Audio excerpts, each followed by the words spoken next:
요한복음 2장 13절에서 17절을 보도록 하겠습니다. 성전을 깨끗하게 하신 예수님. 가나의 혼인잔치에 대하여 말씀드렸는데, 사도 요한은 창세기 1장의 천지창조의 말씀을 통하여 타락한 자신의 백성을 어떻게 재창조하여 구원하실 것인지를 요한복음 1장부터 말씀하고 있고, 이어지는 요한복음 2장의 가나의 혼인잔치는 예수님이 죽으시고 부활하여 율법 속에 감추인 복음을 밝히 드러내어 생명의 양식과 또 자신의 백성을 양육하실 땅을 예비하시고, 종들을 시켜 잃어버린 양들을 복음의 잔치에 초대하여 물로 된 포도주를 곧 복음을 마시게 하고 믿음에 이르게 하여 구원해 주실 것을 말씀하고 있습니다. 이 말씀을 구약 여러 곳에서 모형과 그림자로 말씀하고 있었던 것으로, 예수님의 어머니 마리아는 성경에서 약속한 말씀을 믿고 예수님께 약속하신 포도주를 청하였고, 예수님은 내 때가 이르지 않았다는 것으로 십자가에서 죽으시고 부활하실 때가 이르지 않았다고 말씀하시며, 돌 항아리 6에 물을 아기까지 채우게 하시고 포도주로 변하게 하시는 기적을 행하셨던 것입니다.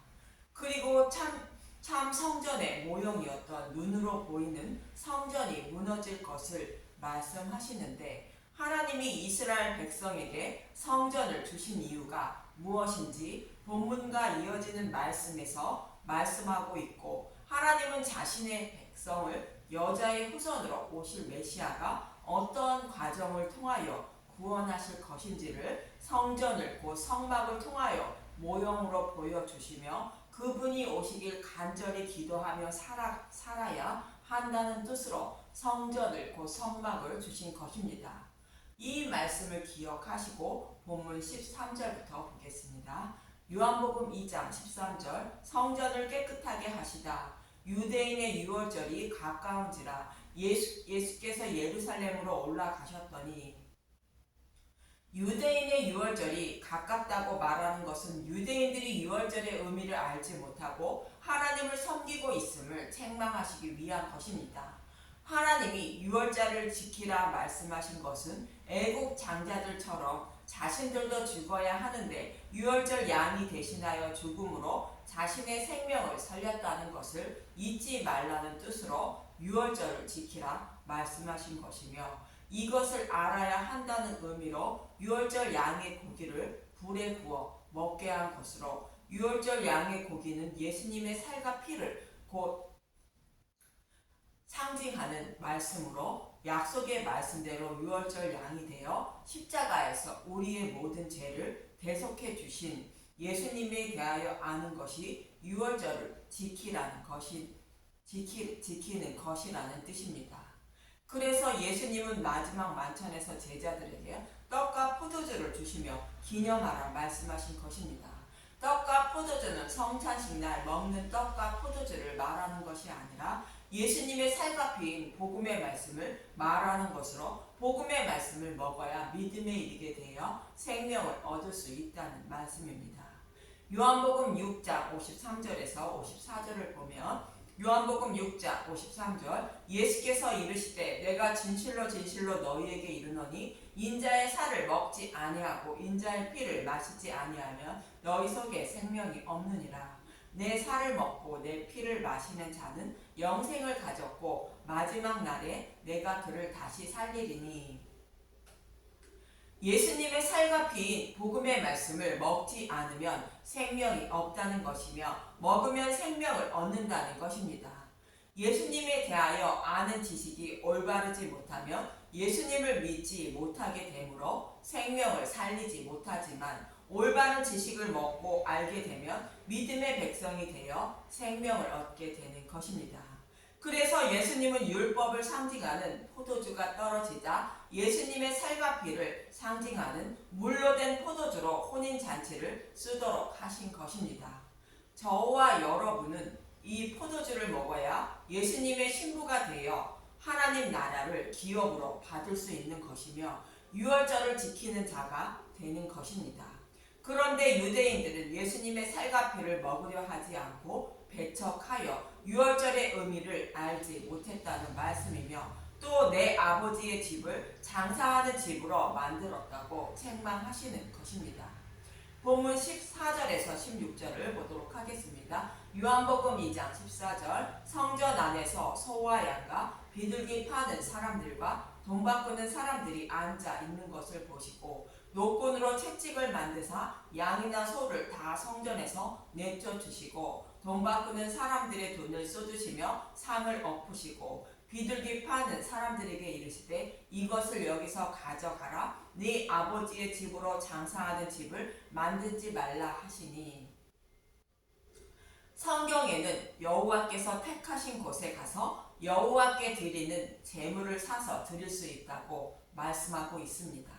신명기 14장 24절에서 26절을 보도록 하겠습니다. 신명기 14장 24절 그러나 내 하나님 여호와께서 자기의 이름을 두시려고 택하신 곳이 내게서 너무 멀고 행로가 어려워서 내 하나님 여호와께서 그 풍부히 주신 것을 가지고 갈 수 없거든.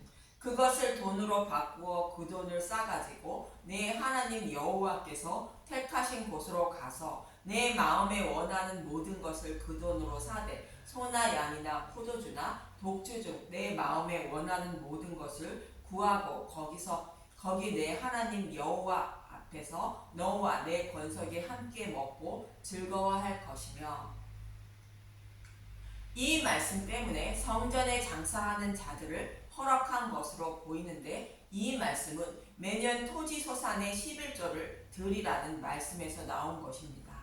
토지소산의 11조는 유월절 양의 죽음으로 약속의 땅을 기업으로 받는 토지에서 거둔 것에 11조를 드리라는 뜻으로 유월절의 양의 죽음인 십자가의 은혜로 죄를 사함받아 하나님 백성이 되었다는 것을 잊지 말라는 뜻이며 장차 여자의 후손으로 오실 메시아가 자신의 죄를 대속하여 주시고 구원해 주실 것을 잊지 말라는 뜻으로 토지 소산의 11조를 드리라 말씀하신 것입니다.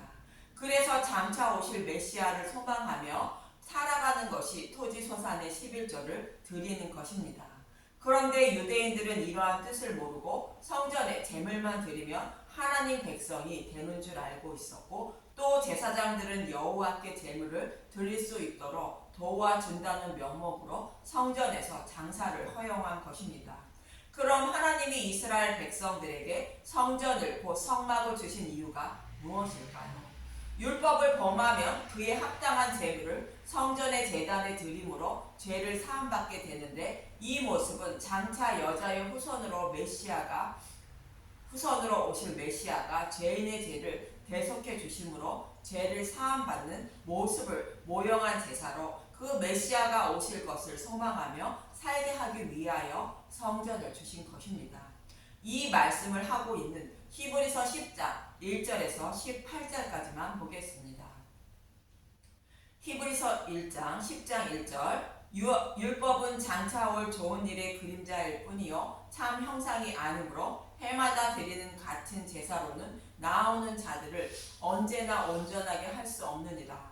그렇지 아니하면 섬기는 자들이 단번에 정결하게 되어 다시 죄를 깨닫는 일이 없으리니 어찌 제사 드리는 일을 그치지 아니하으리요. 그러나 이 제사들에는 해마다 죄를 기억하게 하는 것이 있나니 이는 황소와 염소의 피가 능히 죄를 없이 하지 못함이라. 율법은 장차 올 좋은 일의 그림자일 뿐이라는 것은 여자의 후손으로 메시아가 오셔서 죄인들의 죄를 대속해 주심으로 모든 죄를 사함받는 모습의 그림자에 불과하다는 것이며 그래서 제단의 제물을 드린다고 해도 죄를 사함받지 못했고 죄를 범할 때마다 반복하여 제물을 드리게 하여 죄인임을 깨닫게 했다는 것입니다. 그런데 이어지는 5절에서 7절을 보면 히브리서 10장 5절 그러므로 주께서 세상에 임하실 때에 이르시되 하나님이 제사와 예물을 원하지 아니하시고 오직 나를 위하여 한 몸을 예비하셨도다. 번제와 속죄제는 기뻐하지 아니하시나니 이에 내가 말하기를 하나님이여 보시옵소서 두루마리 책에 나를 가리켜 기록된 것 같이 하나님의 뜻을 행하러 왔나이다 하셨나이다. 하나님은 성전에 드리는 제사와 제물을 원하지 않는다는 것이며 번제와 속죄제도 기뻐하지 않고 오직 나를 위하여 한 몸을 예비하셨다는 것으로 하나님이 받으시는 제사와 예물은 성전에 드리는 제사와 예물이 아니라 오직 한 몸을 예비하신 제물인 예수님만 받으신다는 뜻입니다. 참고로 두루마리 책은 성경의 말씀을 말하는데 성경에는 타락한 자신의 백성을 여자의 후손인 예수님을 통하여 어떻게 구원하실 것인지 모형과 그림자로 반복하여 기록되어 있는데 그분이 바로 예수님이라는 것입니다. 이 말씀은 다윗의 시편인 40편 6절에서 8절을 인용한 말씀입니다. 시편 40편 6절 주께서 내 귀를 통하여 내게 들려주시기를 제사와 예물을 기뻐하지 아니하시며 번제와 속죄제를 요구하지 아니하신다 하신지라. 다윗은 웅덩이와 수렁이에 빠진 자신을 건져주신 주님께 제사와 예물과 번제와 속죄제를 드리려 하였으나 하나님은 그것을 요구하지 아니하신다는 것입니다. 시편 40편 7절 그때 내가 말하기를 내가 왔나이다. 나를 가리켜 기록한 것이 두루마리 책에 있나이다. 나의 하나님이여 내가 주의 뜻을 행하기를 즐기오니 주의 법이 나의 심중에 있나이다 하였나이다. 나를 가리켜 기록한 것이 두루마리 책에 있다는 것은 메시아가 오셔서 모든 죄를 대속하시고 구원해 주신다고 성경에서 약속하신 말씀을 이루어 주시려고 예수님이 오셨다는 것입니다. 하나님은 이 약속의 말씀을 믿고 소망하는 것을 원하신다는 것이며 번제와 속죄제는 요구하지 않으신다는 것으로 이것은 율법의 행위에 불과하다고 히브리서 10장 8절은 말하고 있습니다. 그럼 하나님의 뜻이 무엇인지 히브리서로 돌아와서 8절부터 9절을 보도록 하겠습니다. 히브리서 10장 8절 위에 말씀하시기를 주께서는 제사와 예물과 번제와 속죄제는 원하지도 아니하시고 기뻐하지도 아니하신다 하셨고 이는 다 율법을 따라 드리는 것이라. 그 후에 말씀하시기를 보시옵소서 내가 하나님의 뜻을 행하러 왔나이다 하셨으니 그 첫째 것을 폐하심은 둘째 것을 세우려 하심이라. 성전에 드리는 제사는 율법에 따라 드리는 것으로 그림자에 불과한 것이라 하나님은 번제와 속죄제를 원하지 않는다는 것입니다. 그래서 약속의 말씀대로 예수님이 오셔서 하나님의 뜻을 이루어 주시는데 첫째 것을 폐하심은 둘째 것을 세우려 한다는 것입니다. 여기서 첫째 것은 참것의 모형인 율법에 따라 드리는 제사를 말하고 둘째 것은 그림자가 아닌 참 형상으로 곧 복음으로 이루어 주실 것을 말하는 것으로 예수님 자신이 제물이 된다는 것입니다. 이어지는 10절에서 13절을 보면 히브리서 10장 10절 그의 뜻을 따라 예수 그리스도의 몸을 단번에 들이심으로 말미암아 우리가 거룩함을 얻었노라. 제사장마다 매일 서서 섬기며 자주 같은 제사를 드리되 이 제사는 언제나 죄를 없게 하지 못하거니와 오직 그리스도는 죄를 위하여 한 영원한 제사를 드리시고 하나님 우편에 앉으사 그 후에 자기 원수들을 자기 발등상이 되게 하실 때까지 기다리시나니. 구약에서는 죄를 범할 때마다 속죄물을 드렸지만 죄를 온전히 사함받지 못했다는 것입니다. 그러나 예수님이 약속의 말씀대로 십자가에서 모든 죄를 단번에 속죄해 주시고 부활 승천하셔서 만왕의 왕이 되셨다는 것이며 원수들을 심판하실 때까지 기다리신다는 것입니다. 이처럼 성경에서 약속하신 말씀대로 예수님이 계속 제물로 죽으시고 부활 승천하심으로 자신의 백성의 모든 죄를 단번에 영원히 온전하게 대속해 주셨다는 것입니다. 히브리서 10장 14절 그가 거룩하게 된 자들을 한 번의 제사로 영원히 온전하게 하셨느니라.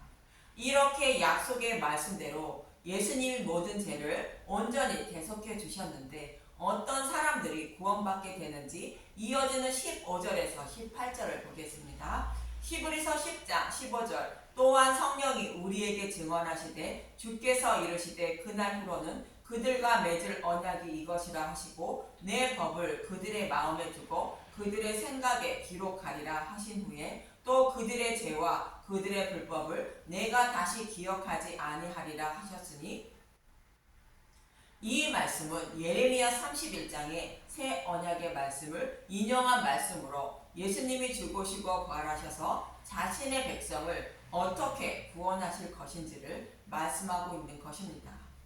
예레미야서 31장 31절 새 언약 여호와의 말씀이니라 보라 날이 이르니 내가 이스라엘 집과 유다 집에 새 언약을 맺으리라. 이 언약은 내가 그들의 조상들의 손을 잡고 애굽 땅에서 인도하여 내던 날에 맺은 것과 같지 아니할 것은 내가 그들의 남편이 되었어도 그들이 내 언약을 깨뜨렸음이라 여호와의 말씀이니라. 시내산에서 맺은 언약인 율법을 온전히 지킨다는 약속의 말씀을 이스라엘 백성들은 깨뜨렸다는 것으로 율법을 주신 이유를 깨닫지 못했다는 것입니다. 이 말씀은 저와 여러분도 동일한 것으로 율법을 온전히 지키지 못하고 율법 속에 감추인 복음도 찾아 먹지 못한다는 뜻입니다. 그래서 하나님이 복음의 말씀을 밝히 드러내어 보고 듣고 깨달아 믿게 하셔서 구원해 주신다고 33절에서 34절은 말합니다. 예레미야서 31장 33절 그러나 그날 후에 내가 이스라엘 집과 맺을 언약은 이러하니 곧 내가 나의 법을 그들 속에 두며 그들의 마음에 기록하며 나는 그들의 하나님이 되고 그들은 내 백성이 될 것이라 여호와의 말씀이니라. 그들이 다시는 각기 이웃과 형제를 가리켜 이르기를 너는 여호와를 알라 하지 아니하리니 이는 작은 자로부터 큰 자까지 다 나를 알기 때문이라. 내가 그들의 악행을 사하고 다시는 그 죄를 기억하지 아니하리라 여호와의 말씀이니라. 하나님이 자신의 백성을 구원해 주신다는 것으로 예수님이 죽으시고 부활 승천하셔서 예수님이 오셔서 십자가에서 밝히 드러낸 복음을 마음과 생각에 기록해 주어 곧 믿음의 백성으로 만들어 다시는 죄를 기억하지 않고 자신의 백성으로 삼아 주신다는 것입니다. 이 말씀을 히브리서 기자가 인용하고 있는 것이로 히브리서 10장 18절은 이렇게 말하고 있습니다. 히브리서 10장 18절 이것들을 다 사하였은즉 다시 죄를 위하여 제사 드릴 것이 없느니라. 이렇게 마음과 생각에 복음의 말씀이 기록된 사람은 모든 죄를 사함 받았으므로 율법에 따라 죄를 사함 받으려 하지 않아도 된다는 것입니다. 이처럼 하나님이 이스라엘 백성들에게 성전을 주신 이유는 약속하신 메시아가 오셔서 모든 죄를 온전하게 대속해 주시고 구원해 주실 것을 믿고 기도하고 소망하며 살아야 한다는 뜻으로 성전을 곧 성막을 주셨다는 것입니다. 그런데 이 사실을 모르고 유대인들은 성전을 장사하는 집으로 만들었다고 예수님은 책망하시는 것입니다. 이렇게 예수님이 성전에서 장사하는 자들을 쫓아내시는 모습을 보고 제자들은 본문 17절에 이렇게 말씀을 기억했다는 것입니다. 요한복음 2장 17절 제자들이 성경 말씀에 주의 전을 사모하는 열심히 나를 삼키리라 한 것을 기억하더라. 제자들이 성경의 말씀을 기억한 것은 시편 69편의 말씀을 말하는데 시편 69편은 다윗의 시편으로 죄가 없으신 예수님이 고난 당하시는 모습을 노래한 시편입니다. 시편 69편 5절에서 9절을 봅니다. 시편 69편 5절 하나님이여 주는 나의 우매함을 아시오니 나의 죄가 주 앞에서 숨김이 없나이다. 죄가 없으신 예수님이 저와 여러분 때문에 육신의 몸을 입고 오셔서 죄인 취급을 받는 모습을 말합니다. 시편 69편 6절 주 만군의 여호와여 주를 바라는 자들이 나를 인하여 수치를 당하게 하지 마옵소서. 이스라엘의 하나님이여 주를 찾는 자가 나로 말미암아 욕을 당하게 하지 마옵소서. 내가 주를 위하여 비방을 받았사오니 수치가 나의 얼굴에 덮어나이다. 예수님이 이 수치를 당하는 것은 아버지의 뜻을 이루기 위한 것이라는 뜻으로 아버지의 뜻을 이루게 하여 하나님 백성들을 꼭 구원해 달라는 것입니다. 이어지는 8절을 보겠습니다. 시편 69편 8절 내가 나의 형제에게는 객이 되고 나의 어머니의 자녀에게는 낯선 사람이 되었나이다. 이 말씀 때문에 시편 69편은 다윗이 압살롬의 반역이나 아도니의 반역 때 기록한 시로 추정하는데 예수님이 자신의 백성인 유대인들에게 죄인 취급을 받고 십자가에 달리실 것을 말씀하고 있는 것입니다. 이처럼 예수님이 죄인 취급을 받아 십자가에 달리신 이유를 9절에 이렇게 말하고 있습니다.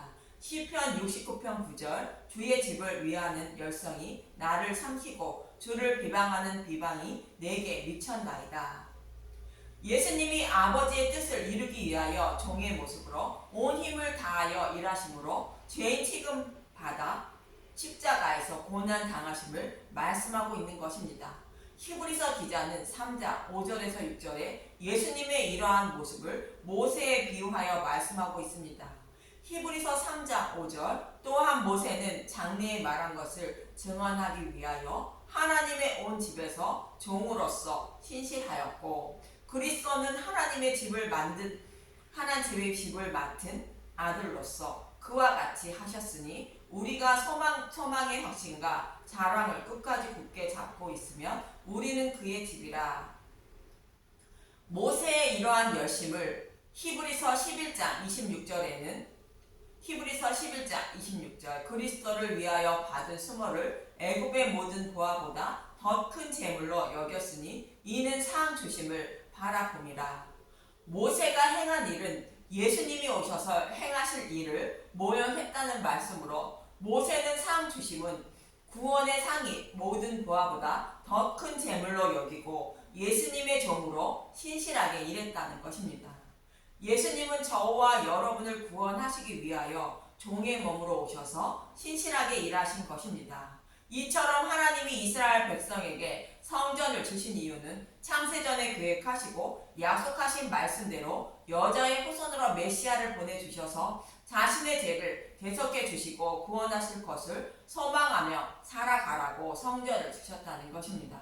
그런데 이스라엘 백성들은 곧 저와 여러분은 그 뜻을 알지 못하고 살아가고 있다고 책망하시는 말씀이며 이러한 저와 여러분을 불쌍히 여겨주셔서 눈으로 보이는 성전이 무너지고 마음의 성전을 세워주어 마음과 생각에 복음의 말씀을 기록하여 곧 믿음을 주셔서 구원해 주신다고 말씀하고 있는 것입니다. 이러한 일을 이루어 주시기 위하여 예수님은 종의 모습으로 일하시며 우리가 받아야 할 고통을 대신 받으신 것입니다. 이러한 주님의 은혜와 사랑을 알기에 힘쓰고 애쓰는 저와 여러분이 되시길 간절히 소망하며 기도드립니다. 감사합니다.